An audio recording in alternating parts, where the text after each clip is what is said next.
Hello friends, I am सीवर्ध मांडगा। ध्यान से सुनना भाई। अपन एग्जामिशन की सीरीज चला रहे थे, उसमें मेरे ख्याल से 4 पार्ट हो गए। ये 5th पार्ट है सर।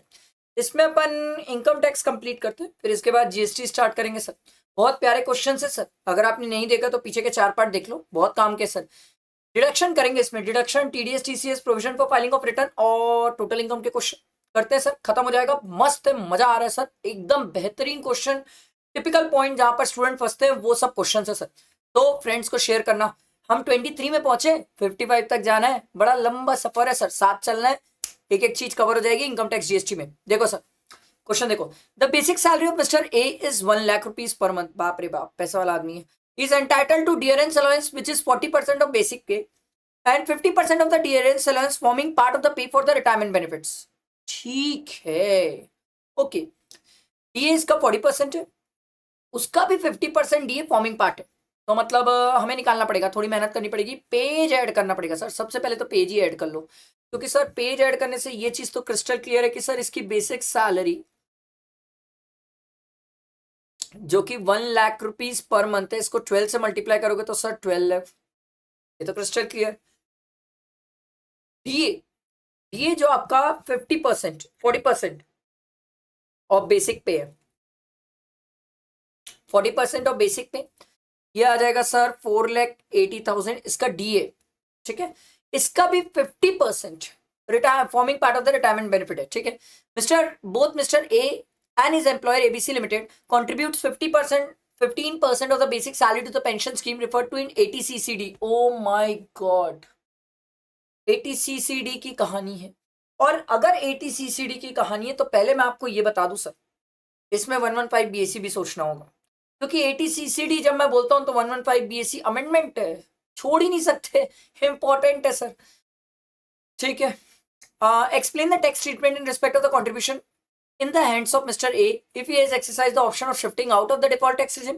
मतलब नॉर्मल में चल रहा है, if he has exercise the मतलब डिफॉल्ट टैक्स रिजिम अगर एक्सरसाइज कर रहे हो तो 115 बीएससी ऑप्ट कर रहे हो तो दोनों तरीके से बताना है सर। तो एक काम करते हैं ना सर, हमने जो डीए लिखा है ना 40%, इसका भी हमें 50% लेना होगा, क्योंकि तो सर हम यहाँ पूरा कोई सैलरी तो निकाल नहीं रहे। तो यहाँ पर 2,40,000 लिख लेता हूँ सर, 4,80,000 लिखने का मतलब ही नहीं बनेगा सर। तो 2,40,000 ये आ जाएगा सर 14,40,000। क्रिस्टल क्लियर, एकदम क्रिस्टल क्लियर सर। ये नॉर्मल एम्प्लॉय है, नॉर्मल कंपनी का एम्प्लॉय है, कोई गवर्नमेंट का तो नहीं है सर, और नॉर्मल प्रोविजन में चल रहा है। तो इसका 10%, इसका 10% ये और इसका एम्प्लॉयर दोनों कंट्रीब्यूट कर सकते थे। मतलब 10% मतलब 144,000 इतना कंट्रीब्यूट किया जा सकता था, इतना कंट्रीब्यूट किया जा सकता था। बट इसने कितना कंट्रीब्यूट किया? इसने कंट्रीब्यूट किया 15% ऑफ बेसिक सैलरी। सर तो इसकी बेसिक सैलरी कितनी है? 12 लाख। तो सर इसने 12 लाख का 15% कंट्रीब्यूट किया, मींस 1,80,000 कंट्रीब्यूट किया। आपको नहीं लगता ज्यादा कर दिया सर?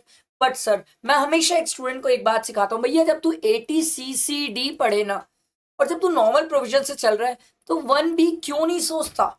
1B का भी तो एडिशनल है ना मेरे पास। तो समझो, जितना इसने कंट्रीब्यूट किया, एक टेक्निक सीख जाओ, जितना भी इसने कंट्रीब्यूट किया है इसमें सबसे पहले जो एडिशनल 50,000 मिलता है वो एडजस्ट कर लो। बचा कितना? 1,30,000। समझो मेरी बात, ये टेक्निक सीख जाओ, ये बहुत काम की है, एकदम काम की टेक्निक है सर। देखो 1,80,000 है, इतना ये कंट्रीब्यूट इतना इसने कंट्रीब्यूट किया।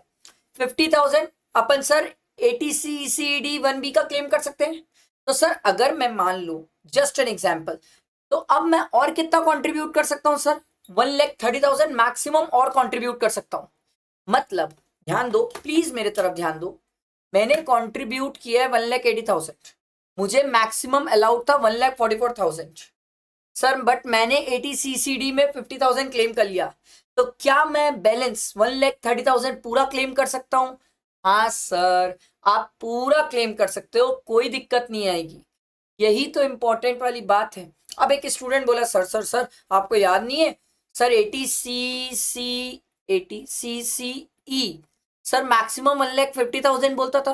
मैं बोला मैं कब मना कर रहा हूं मेरे भाई, बट ये मैक्सिमम 1,50,000 के लिमिट में ये 50,000 थोड़ी का आता है। ये 50,000 तो एडिशनल बेनिफिट है, भूल गए क्या? NPS का एडिशनल बेनिफिट है ये तो हमें। तो 50,000 सर लिमिट में ही नहीं आता 1,50,000 के, तो मैं आराम से 50,000 भी ले सकता हूँ, 1,30,000 भी ले सकता हूँ। आई बात समझ, बैठा दिमाग में, बच गया मैं, बच गया मैं। क्लियर हुआ सबको? क्रिस्टल क्लियर, समझ आया ये सबको? ठीक। अच्छा, अब बात ये, इसका एम्प्लॉयर जो है उसने भी 15% कॉन्ट्रीब्यूट किया, मतलब एम्प्लॉयर ने कितना कॉन्ट्रीब्यूट किया होगा? 1,80,000। पर मैं एम्प्लॉयर को बोला सुन भैया, तुम तो मैक्सिमम एम्प्लॉयर, ठीक है, एम्प्लॉयर को मैंने बोला भैया मैक्सिमम तुम तो 10% क्लेम कर पाओगे, जो कि मैंने निकाला है 1,44,000, तुम इतना ही क्लेम कर पाओगे। अच्छा, तुम्हारे कंट्रीब्यूशन में तो 1,50,000 की लिमिट एप्लीकेबल भी नहीं होती, वो तो सिर्फ एम्प्लॉय के लिए लिमिट एप्लीकेबल होती है। ये बात समझ आई? ये क्लियर हुआ? मैं आपको क्या बोलना चाह रहा हूं, आप मेरी बात समझो, ये आप मेरी बात समझो, मैं क्या बोलना चाह रहा हूं। सर जितना वो कंट्रीब्यूट किया है, ध्यान दो सर, जितना वो कंट्रीब्यूट किया है हमेशा याद रखना, उसमें पहले 50,000 की लिमिट एडजस्ट कर देना, उसके बाद चेक करना कि सर उसने जितना बचा हुआ आ रहा है क्या उससे ज्यादा कंट्रीब्यूट किया है या उससे कम कंट्रीब्यूट किया है। सर अगर उससे कम कंट्रीब्यूट किया है तो जितना वो कंट्रीब्यूट किया है, एक एग्जांपल ले लो, मान लो जस्ट एन एग्जांपल, मान लो इसी क्वेश्चन में अगर उसका कंट्रीब्यूशन बैलेंस 1,20,000 आता तो क्या मिल जाएगा?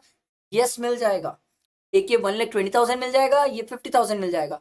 पर सर मान लो अगर इसका कंट्रीब्यूशन 1,40,000 आता तो फिर सर मैक्सिमम 1,30,000 मिलेगा, इससे ज्यादा नहीं क्लेम कर पाओगे सर। ये बात समझ आ रही है? ये बहुत इंपॉर्टेंट बात है। इससे भी नहीं समझ आया? और आसान तरीका समझो, एकदम मेरे तरफ ध्यान दो, मैं आपको तरीका समझाता हूँ। सर 1,44,000 की लिमिट थी इसके पास 10% के लिए, इसने कॉन्ट्रीब्यूट 1,80,000 कर दिया था। मैंने बोला भाई तुम बहुत ज्यादा कॉन्ट्रीब्यूट कर रहे हो। इसने बोला सर अब क्या करूं? मैं बोला देख 1,80,000 में 50,000 क्लेम कर ले, ठीक, बचा तेरा कितना? 1,30,000 तेरे पास बचा, तूने इतना और कंट्रीब्यूट किया ना, तेरे पास 10% की लिमिट कितनी है? 1,44,000 की है, तूने कितना कंट्रीब्यूट किया है? 1,30,000 किया है, क्लेम कर लेगा। मान ले अगर जस्ट एन एग्जाम्पल दूसरी सिचुएशन ले रहा हूं, मान ले यहां पर 1,44,000 ही होता, बट तेरा ये 1,30,000 नहीं आता, 1,30,000 के बदले मान ले दूसरे कलर से लिख लेता हूं, मान ले ये 1,50,000 आ जाता, फिर तू कैसे करता? उस केस में तू मैक्सिमम 1,44,000 ही क्लेम कर पाता। यही मैं सिखाना चाहता हूं आपको, ये मैं सिखाना चाहता हूं कि जितना आपने कंट्रीब्यूट किया उसमें पहले एडिशनल वाला एडजस्ट कर लो, उसके बाद जो बचेगा उसको चेक करो सर क्या वो 10% की लिमिट से कम है या ज्यादा है। अब ये तो कम है 1,30,000, तो मैंने पूरा क्लेम कर लिया। सर अगर ये 10% की लिमिट से ज्यादा होता तो मैक्सिमम मैं 10% ही क्लेम कर पाता। ये लड़ाई सिर्फ एम्प्लॉय के लिए है, एम्प्लॉयर के लिए तो कोई लड़ाई नहीं है, एम्प्लॉयर तो जन्नत है सर, उसके लिए सिर्फ 10% की लिमिट है, उसके लिए बाकी कोई कहानी नहीं है, ना 1,50,000 की लिमिट चेक करना है ना कुछ करना है सर। ये क्लियर हुई बात? ये समझ आया सबको? Crystal clear? अब कहानी आगे बढ़ती है, ठीक है। अब बात ये सर अगर ये 115 बीएससी ले ले तो क्या चेंज होगा? सर चेंज आएगा ना आंसर, क्यों नहीं आएगा सर? अगर 115 बीएससी ले ले तो अमेंडमेंट है सर, फिर 14% कॉन्ट्रीब्यूट किया जा सकता है सर। ये मस्त वाली बात है ना सर। अगर क्या बोलते हैं 115 बीएससी लेगा तो एम्प्लॉय का कंट्रीब्यूशन, पहले तो लिख लो भैया ये अमेंडमेंट है, अमेंडमेंट क्या ये पहले से सर, कि एम्प्लॉय का कंट्रीब्यूशन का डिडक्शन नहीं मिलता। 80CCD2 लिखा हुआ है सर, 2 होता है एम्प्लॉयर का कंट्रीब्यूशन, एम्प्लॉयर के कंट्रीब्यूशन का डिडक्शन मिल जाएगा। कितना मिलेगा सर? 14% मिल जाएगा सर। और 14% कैसे निकालेंगे? सिंपल है सर, ये 1,44,000 है सर, ठीक है, 14,40,000 है, ठीक है, इसका 14% निकाल लो सर, 14,40,000, अरे यार 14,40,000 है ना, हाँ ठीक है सर, 14,40,000 इसका 14% सर 201600, इतना मिल जाएगा, कितना मिल जाएगा? 14% तक मिल जाएगा। बट एम्प्लॉयर ने कंट्रीब्यूट कितना किया है सर? ध्यान दो ध्यान दो ध्यान दो, क्वेश्चन में ऊपर बोला ना सर, एम्प्लॉयर ने कंट्रीब्यूट कितना किया है? 15% ऑफ बेसिक पे, जो आप लोगों ने निकाला कितना, और 1,80,000 जो एम्प्लॉयर ने कंट्रीब्यूट किया। ये मैक्सिमम लिमिट है, 14% तो मैक्सिमम लिमिट है, बट एम्प्लॉयर ने कंट्रीब्यूट कितना किया? 1,80,000। तो सरकार बोलती है मेरे भाई जितना तू कंट्रीब्यूट किया उतना ही तो डिडक्शन देंगे, साले ये तो मैक्सिमम लिमिट है, तूने तो कंट्रीब्यूट 180 किया है ना, तो तेरे को 180 पूरा मिल जाएगा। आ रही बात समझ? क्लियर हुआ? 14% तो मैक्सिमम लिमिट है, उससे ज्यादा नहीं कर सकता था। 14% तो मैक्सिमम लिमिट है। भाई ने तो सर 1,80,000 ही किया है, सरकार बोली दे दिया 1,80,000, जा नाच। मैं बोला अच्छा चलो मान लो, एक बार के लिए मान लो इसी क्वेश्चन में अगर मेरा ये 1,80,000 नहीं होता, मान लो 2,50,000 होता, तो आप कितना देते? सरकार बोली ओ भैया उस केस में 14% से ज्यादा नहीं मिलेगा, 201600 से ज्यादा नहीं मिलेगा। आई बात समझ? बेहतरीन क्वेश्चन, प्यारा क्वेश्चन, गजब अमेंडमेंट कवर किया, गजब हर पॉइंट को कवर किया। आई पर्सनली थिंक मेरे को तो ये क्वेश्चन बहुत पसंद है, मेरे को तो ये क्वेश्चन बहुत पसंद आया सर। ठीक है, चलो और नेक्स्ट क्वेश्चन देखते हैं, क्वेश्चन नंबर 24 देखते हैं। Mr. Satya is a manufacturer of goods in a factory located in Navi Mumbai. On 1st April 2024, there were 120 workmen engaged in his factory. Due to increase in the demand for his product, he employed 140 new workmen. 80 double Z double A. अच्छा 115 BSc ले सकता है क्या? हाँ sir, अगर 115 BSc ले भी लेगा तो भी ये डिडक्शन मिल जाती, कोई फर्क नहीं पड़ता सर। ठीक है, which include 15 casual workman, casual में नहीं मिलता, कॉन्ट्रैक्ट लेबर तो भाड़ में जाए सर। 40 वर्कमैन एम्प्लॉयड ऑन 20 अप्रैल, ये चलेंगे सर, इनसे मुझे दिक्कत नहीं है सर, इनसे मुझे दिक्कत नहीं है। मुझे सर 240 डेज से ज्यादा होना चाहिए।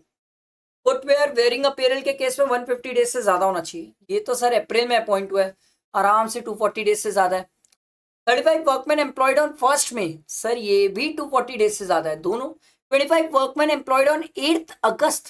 अब एक कॉमन सेंस समझो, अगस्त सितंबर अक्टूबर नवंबर दिसंबर जनवरी फरवरी मार्च, मतलब हो गए 8 महीने।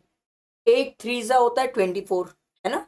बट सर अगस्त के 8 दिन कम है, तो 240 डेज से कम हो जाएगा सर, तो ये वाला तो हो ही नहीं सकता सर कवर्ड। ये समझ आई बात? देखो, compute the deduction under 80 double J double A if available to mister Satya for the assessment year 25-26 if the wages paid to each worker is 3000। Nice, 40 into 12 into 3000, ठीक है, 35 इंटू 11, सर मे में 11 months into 3000 per month.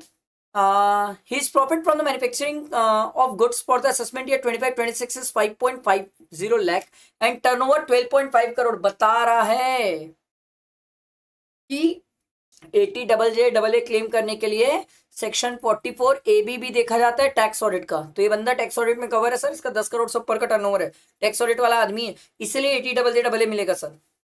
कई बार ना हम ये भूल जाते हैं, पता है। चलो 40 इंटू 12 इंटू 3000 मेमोरी प्लस 14,40,000, ठीक है, मेमोरी प्लस 35 इंटू 11 इंटू 3000 यार है सर 11,55,000। ये दोनों को ऐड करेंगे तो यार है सर 2595,000। 99% ऑफ द स्टूडेंट ये निकालेंगे सर, चैलेंज है। पर आपको मैं बताऊं ये गलत है, ये गलत है। ऐसे ही इतना ही अगर इजी क्वेश्चन देना होता तो फिर मैं क्या कर रहा हूं आप लोगों के साथ, टाइम पास तो नहीं करने बैठा सर। बेहतरीन क्वेश्चन है, मैंने बोला था सर ये 55 क्वेश्चन जबरदस्त है, जिसमें मैं आपको छोटे छोटे पॉइंट पे खेल जाऊंगा सर। अगर आप ध्यान दो तो अप्रैल में सर 20 तारीख से एम्प्लॉयड हुए, अप्रैल में 20 तारीख से एम्प्लॉयड हुए, तो अप्रैल की आप पूरी सैलरी कैसे ले लिए? आपने तो इंटू 12 कर लिया ना सर। मैं जानबूझ के ये चीज मल्टीप्लाई करके आपको दिखाया सर कि ये गलती कर क्या होगे, कर क्या होगे सर, ध्यान रखना है सर। अप्रैल में 20 तारीख को एम्प्लॉयड हुए सर, तो अप्रैल का आप पूरा नहीं ले सकते सर, यहां पर आपको 11 लेना होगा एंड 40 इंटू सर 3000 तो पूरे महीने का है सर, मुझे तो 11 दिन का चाहिए ना सर। 20 तारीख से 20 21 22 23 24 25 26 27 28 29 30, 11 दिन, 11 दिन, 11 दिन, 11 दिन का चाहिए सर। तो 40 into 11 into 3000 divided by 30, sir ये 44,000 आ रहा है, ठीक है, मेमोरी प्लस 40 इंटू 11 इंटू 3000 ये आ रहा है सर 13,20,000, मेमोरी प्लस एंड एक मिनट रुको, मेमोरी रिकॉल ये कर लिया प्लस 11,55,000, ये आ रहा है सर 2519 और इसका 30% कर लेना, इसका 30% 755,700। मैं आपको सिर्फ और सिर्फ ये पॉइंट के लिए क्वेश्चन कराया हूं, और एक ये दूसरा बहुत प्यारा है सर, मैं आपको बता रहा हूं ये 11/30 नहीं कर पाएंगे, बहुत सारे स्टूडेंट गलती कर जाएंगे इसको। आपको आज मजाक लग रहा है, एग्जाम वाले दिन जब हड़बड़ी रहेगी ना सर तो ये गलतियां होगी, इसीलिए आज रोक रहा हूं मैं आपको, ये गलती वहां पर मत करना, इसीलिए मैं जानबूझ के लिख के करवाया। समझ आया, बैठा दिमाग में। चलो sir TDS TCS advance tax देखते हैं, बड़ा प्यारा है सर, ये तो बहुत ही प्यारा है।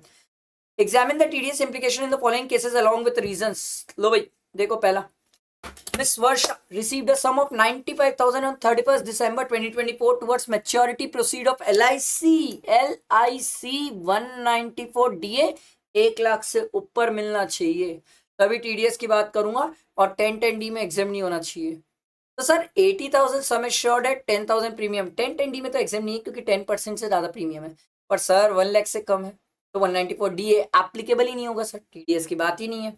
अगला, Mr. Deepal transferred a residential house property to Mr. Karan for 45 lakh. Stamp duty value of such property is 55 lakh. Sir, section 194 एक सेकेंड रुकता हूं ताकि बहुत सारे लोग कमेंट पे सोच पाएंगे आईए या आईबी या आईसी, एक सेकेंड का मौका है, जल्दी से सोच के लिख के बता दो सर। चलो आई तो कंफर्म्ड है, आई ए आई बी आई सी, बताओ जल्दी।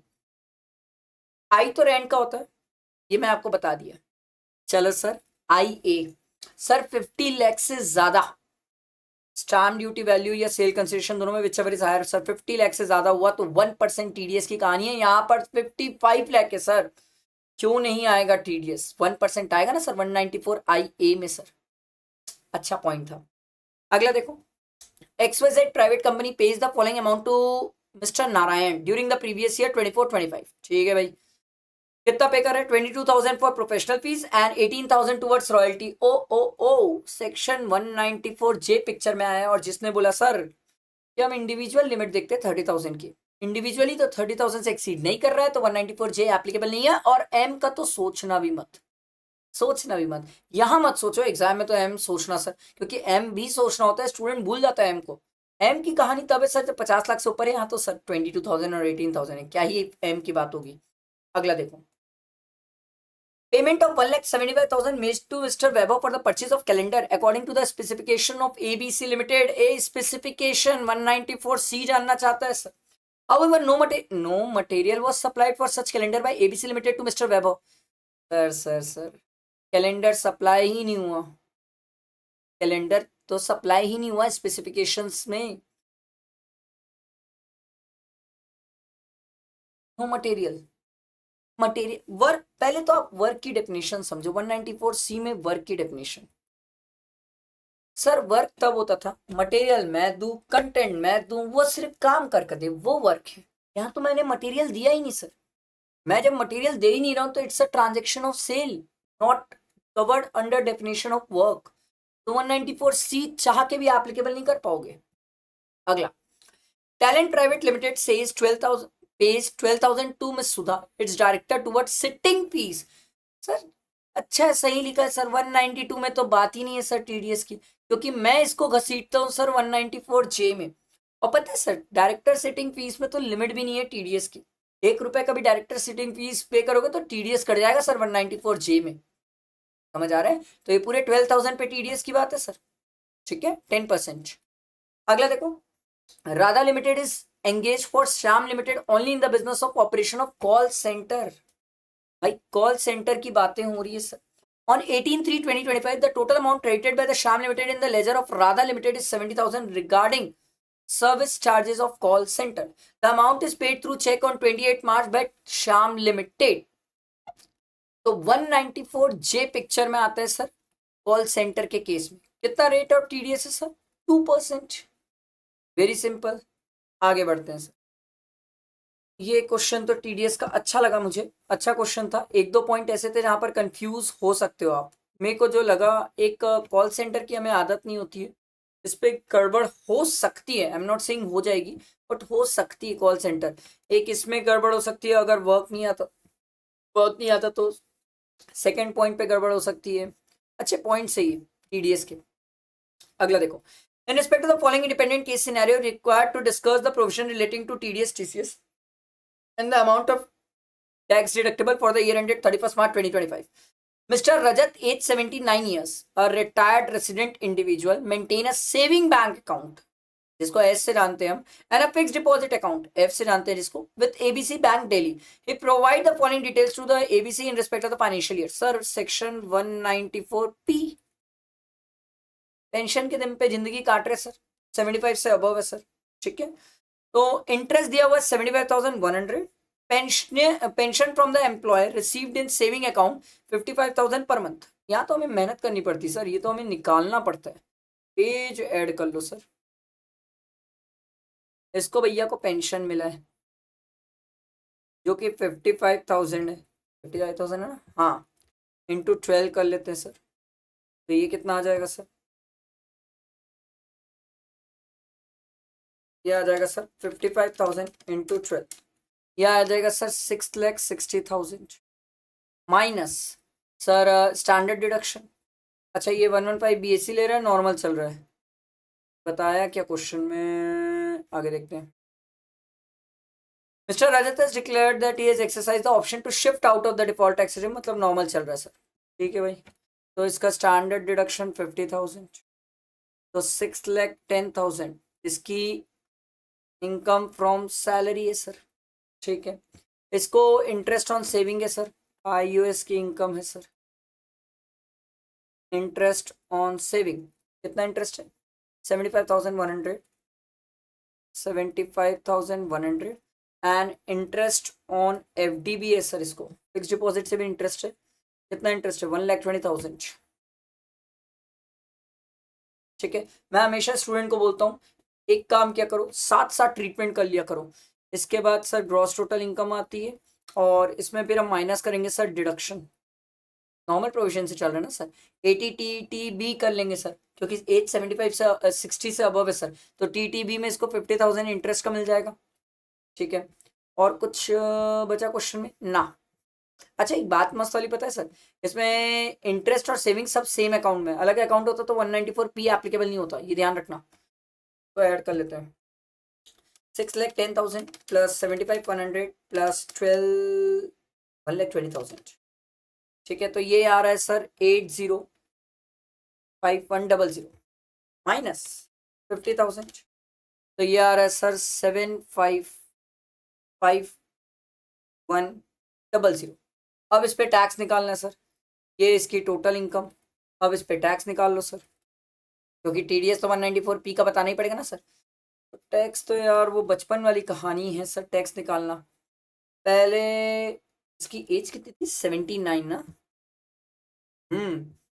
60 से अबव, 80 से बिलो है सर. तो पहले 3 लाख तक निल, अगले 2 लाख पे 5%,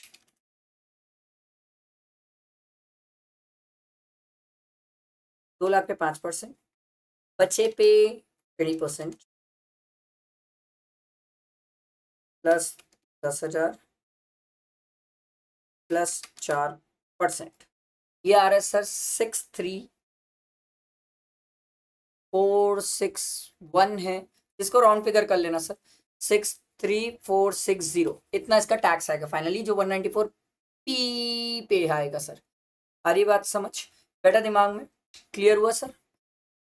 194P की कैलकुलेशन थी, अच्छी थी कैलकुलेशन, नाइस, ठीक है भाई. अगला देखो सर,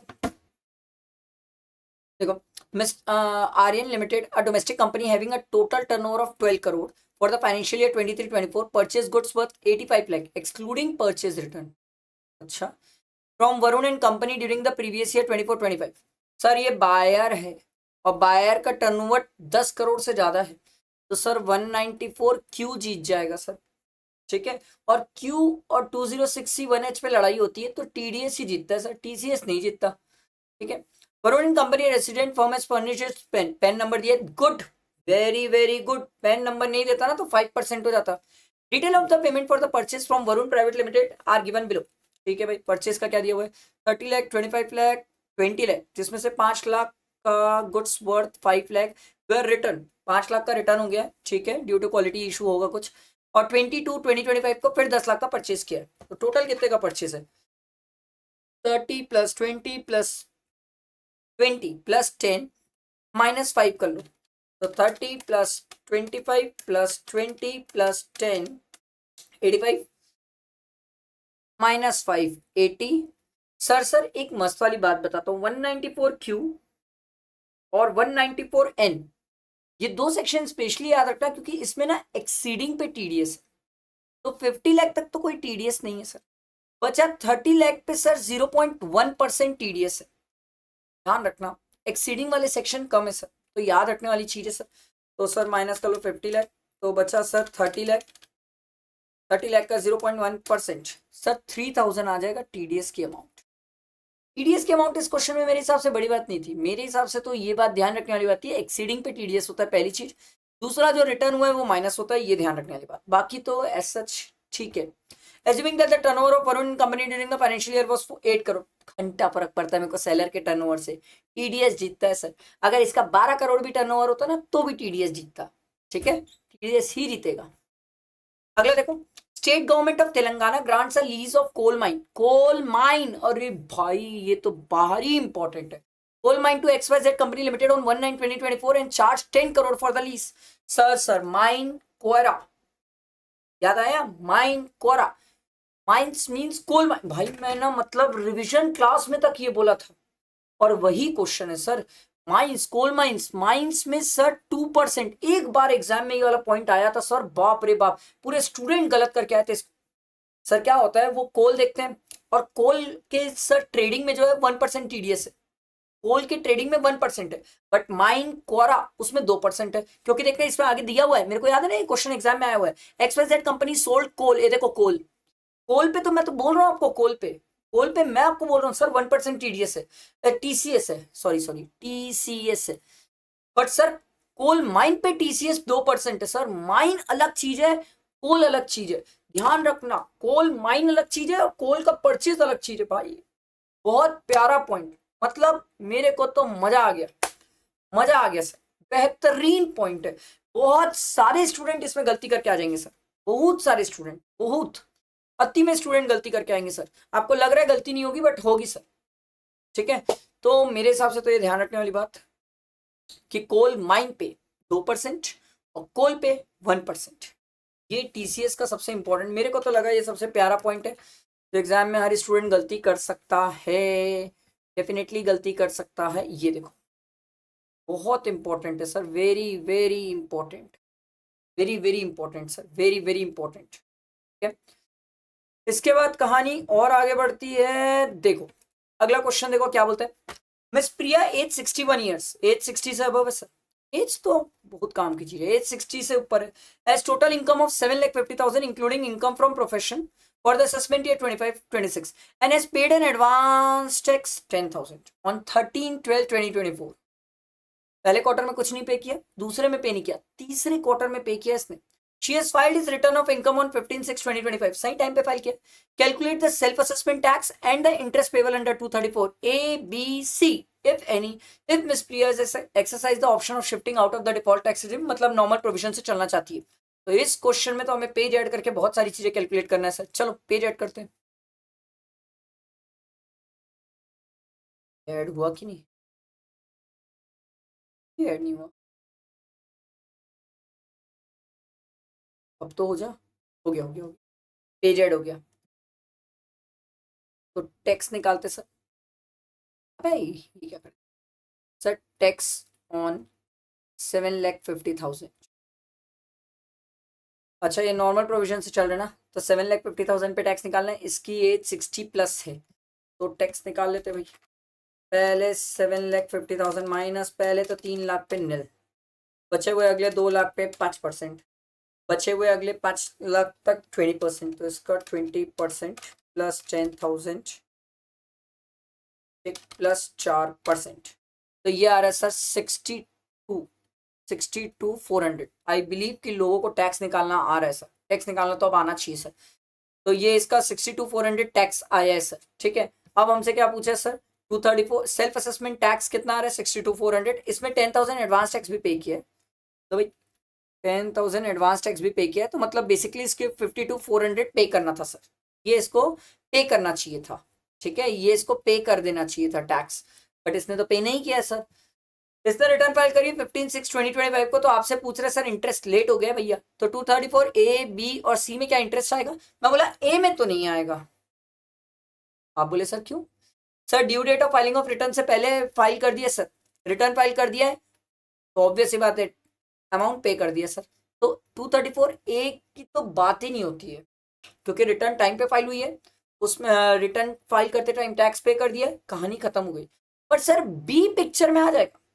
बी ये बोलता है सर प्रीवियस ईयर खत्म होने के बाद असेसमेंट ईयर 1 अप्रैल से लेके तब तक, जब तक वो रिटर्न फाइल करता है, या तब तक क्या बोलते हैं सेल्फ असेस करके टैक्स पे करता है, या तो फिर सर उसके खिलाफ सेक्शन 143 144 अगर हुआ होगा, तब तक, जब तक असेसमेंट ऑर्डर मतलब असेसिंग ऑफिसर उसके खिलाफ असेसमेंट कंप्लीट ना कर ले, date of completion of assessment, तब तक इंटरेस्ट लगेगा। अब यहाँ पर date of completion of assessment तो है नहीं सर, बट हाँ इसने रिटर्न डाले ना सर 15/6/2025 को, तो 15/6/2025 को इसने पूरा टैक्स पे कर दिया होगा। तो सर 234 बी में इंटरेस्ट लग जाएगा सर, कब से, अप्रैल मई और जून, 15 दिन है हुए सर जून के, बट जून का तो पूरा इंटरेस्ट लग जाएगा सर। तो सर 234 बी का 52,400 पे 1% सर 3 महीने का लग जाएगा, 52,400 इंटू 1% इंटू 3 सर 1572। ये इंटरेस्ट 234 बी की कहानी है। अब 234 सी की कहानी, और सी में तो बहुत मेहनत करना पड़ेगा हमें, सी में तो मेहनत करना पड़ेगा सर। देखो ये एडवांस टैक्स कब पे कर रहा है सर, 13/12/2024 को थर्ड क्वार्टर में पे कर रहा है सर, तो पहले 2 क्वार्टर में तो पूरा इंटरेस्ट जाएगा सर। कैसे, तो इसका 234 का इंटरेस्ट क्या आएगा, 234 सी का 62,400 फर्स्ट इंस्टॉलमेंट सर, 3 मंथ्स की होती है, इंटू 1%। फर्स्ट इंस्टॉलमेंट में तो इसने कुछ पे भी नहीं किया, अच्छा इंटू 15% ना, 15 45 75 100 याद है ना सर, 4 इंस्टॉलमेंट में पे करते हैं, इंटू 1% इंटू 15% इंटू 3, ये आ रहा है सर 281, राउंड फिगर समझ लो। फिर है 62,400 into 3 months into 1% into 45%। Second time भी इसने कुछ पे नहीं किया सर, 62,400 इंटू 1% इंटू 3 इंटू 45%, ये आ रहा है सर 842 राउंड फिगर। तीसरे इंस्टॉलमेंट में इसने 10,000 पे किया था सर, तो 62,400 का 75% जो आएगा इसमें माइनस कर दो 10,000, क्योंकि सर 10,000 तो इसने पे कर दिया ना सर एडवांस टैक्स, इंटू फिर 1% करेंगे और इंटू 75% करेंगे, तो ये कितना आ जाएगा सर 62,400 इंटू 75% माइनस 10,000 क्योंकि उसने पे कर दिया है, इंटू 1% इंटू 75% इंटू 3, भाई 3 मंथ्स भी तो है, इंटू 3, तो ये एक मिनट, अरे यार फिर से 75 क्यों लिखा हूँ यहाँ पर, बार बार 75 थोड़ी करना सर, एक बार तो 75 कर चुका हूँ ना, अरे 3 मंथ्स, तो ये कितना हो जाएगा sir 62,400 into 75% minus 10,000 into 1% into 3, ये आ रहा है सर 1104। फिर अगला 62,400 होगा, अगला कि 52,400 होगा सर अगला 52,400 होगा सर, 62,400 क्यों होगा, 10,000 तो पे कर दिया ना भाई सर, बार बार उसी में इंटरेस्ट लोगे क्या मुझसे, इंटू 1% इंटू 1 मंथ, तो 52,400 अरे 52,400 इंटू 1% बस इंटू 1 मंथ, और इस बार तो 100% होता है सर, तो ये होगा सर 524। तो इनको पूरा टोटल कर लो, 524 प्लस 1104 प्लस 842 प्लस 81, ये आ रहा है सर 2751, ये इंटरेस्ट आ जाएगा 234 सी का। मेरे हिसाब से तो ये प्यारा क्वेश्चन था, इससे आपकी अच्छी प्रैक्टिस हो गई 234 ए बी सी की। ए तो बहुत सिंपल था सर, ए तो बहुत सिंपल है, due date of filing of return से लेके जब तक रिटर्न फाइल नहीं किया इंटरेस्ट लगता है। ए बी अच्छा था, बी वॉज नाइस, सी तो मस्त था सर, मस्त प्रैक्टिस कराया आपसे, ठीक है। आओ नेक्स्ट क्वेश्चन में चलते हैं। चलो भाई नेक्स्ट चैप्टर में पहुंच गए। Provision for filing of return of income. देखो sir, mister Prakash give furnishes you the following detail in respect of the financial year 24-25। Loss दिया हुआ है, बिजनेस कैरिड डिडक्शन दी हुई है, एटीआई भी जो हमारे सिलेबस पे भी नहीं है, अनएब्सॉर्ब्ड डेप्रिसिएशन दिया हुआ है, लॉस फ्रॉम हाउस प्रॉपर्टी दिया हुआ है। The due date for filing of return for Mr. Prakash is 31st July under section 139(1). However, he filed return on 29th September को रिटर्न फाइल किया। ड्यू डेट से बाद रिटर्न फाइल किया है sir, due date से बाद return file किया है सर। दो ही चीजें मिल जाएगी सर, अनएब्सॉर्ब डेप्रिसिएशन और आईएचपी का लॉस। ये दो ही क्लेम करने मिलेगा सर, क्योंकि इसने ड्यू डेट से बाद रिटर्न फाइल किया है। ड्यू डेट के अंदर फाइल करता तो मैं ये दोनों भी दे देता सर, बट अभी तो ये दोनों नहीं मिल पाएगा सर। ये तो अच्छा क्वेश्चन, सिंपल इजी क्वेश्चन था सर, मेरे हिसाब से तो इजी था। अगला देखो, mister X would like to furnish his updated return. Oh my god, updated return पूछ दिया हमसे, सेक्शन 139(8)A अपडेटेड रिटर्न याद है, मस्त। In case he furnish his updated return of the income assessment year 23-24। ठीक है भाई, इसका अपडेटेड रिटर्न डालना है सर। तो इसका अपडेटेड रिटर्न डालने के लिए हमारे पास मैक्सिमम 2 साल और है सर, जो कि लास्ट हो जाएगा 31 मार्च 2026। इसके बाद तो अपडेटेड रिटर्न जा ही नहीं सकता। फर्स्ट 12 मंथ्स में फाइल कर दिया तो 25% लेंगे सर, और उसके बाद 50%। ठीक है। Is liable to pay tax of 2,50,000 and 35,000 towards interest after existing tax and interest paid at the time of filing of return earlier. You are required to examine whether mister X can furnish updated return till 31 March 2025। Yes yes, 2,50,000 plus 35,000 2,85,000, इसका 25%, इसकी tax liability आ जाएगी 71250। ठीक है, 2,85,000, इसका next इसमें आ जाएगा 31 मार्च, ये 50%, ये 1,42500। तीसरे में तो फाइल ही नहीं कर सकता सर, क्योंकि ड्यू डेट लास्ट क्या है सर, 31 मार्च 2026। 2 साल ही तक तो अपडेटेड रिटर्न डाल सकते हो, उसके बाद कैसे डालोगे। If yes, compute the amount of additional income tax, वो हमने निकाल लिया सर।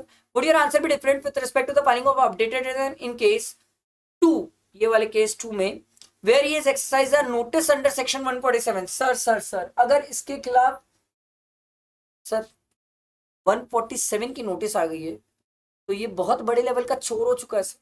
और अगर ये बहुत बड़े लेवल का चोर है और अगर इसके खिलाफ कोई प्रोसीडिंग पेंडिंग है तो उस केस में अपडेटेड रिटर्न नहीं डलता सर। अब ये अपडेटेड रिटर्न नहीं डाल पाएगा, ये नहीं डाल पाएगा सर। आई बात समझ? अच्छा क्वेश्चन था, बढ़िया। चलो अब देखते हैं sir, optimisation of tax liability, computation of tax liability है सर। अच्छा क्वेश्चन है, ध्यान देना sir. Question number 30, from the following particular furnished by mister Suresh, age 53 years, a resident Indian for the previous year ended 31st March 2025, you are requested to compute his total income and tax payable as per regular provision।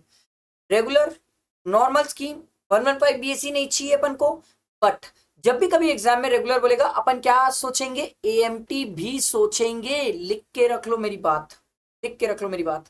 ठीक है, तो एक काम करते हैं, page तो add कर लेते सर, क्योंकि पेज तो लग ही जाएगा सर हमें।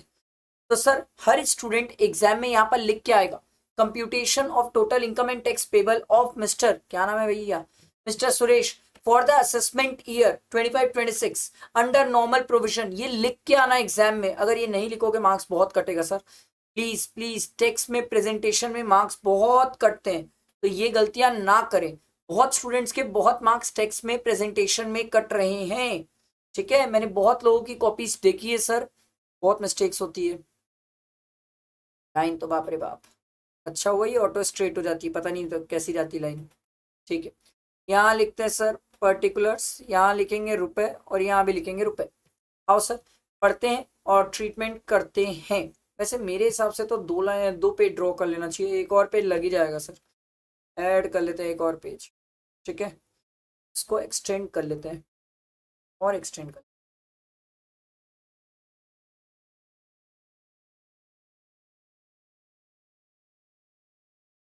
ठीक है। चलो सर अब मजा आएगा, ध्यान देना सर।